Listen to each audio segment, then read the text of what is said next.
visited the family in Long Island, a very big deal. It's so dangerous. People don't realize the car, dark windows, pull over. He's a gentleman. Please pull over. Door opens. Guy comes out firing. Even if they were allowed to pull out their gun, which they're not, they can't, pull Do out it in the time. gun. Yeah. They still wouldn't have time. It's every cop's worst nightmare. They opened a door, and he was killed, and his partner was hurt. He was killed. And you don't even have an eighth of a second to think. And it is such a dangerous job. That in particular, think of it. You go up to a car, you don't know who's sitting there with a gun. And if they have a gun, you really don't have a chance. You're not allowed to have your gun out, by the way. They have very strict rules.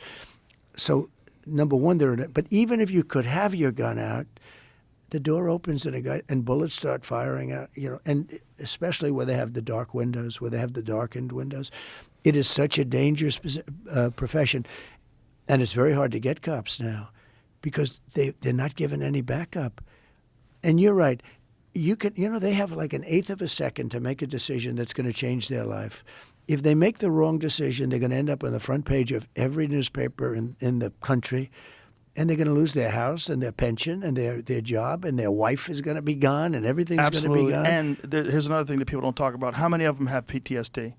Probably most of them. Yeah, these guys are seeing people shot all the time. Yep. I've talked to a ton of cops about it, and a lot of cops commit suicide. A lot of cops are deeply depressed.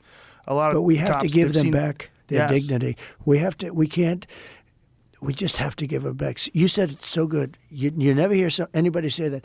You're never going to have it perfect. You're going to have a bad apple. In everything, in every profession. But every time there's a bad apple, that gets massive publicity, and it taints everybody else. But it's also this very irresponsible thing where people say defund the police, get rid of the police. Even Kamala Harris was a part of that.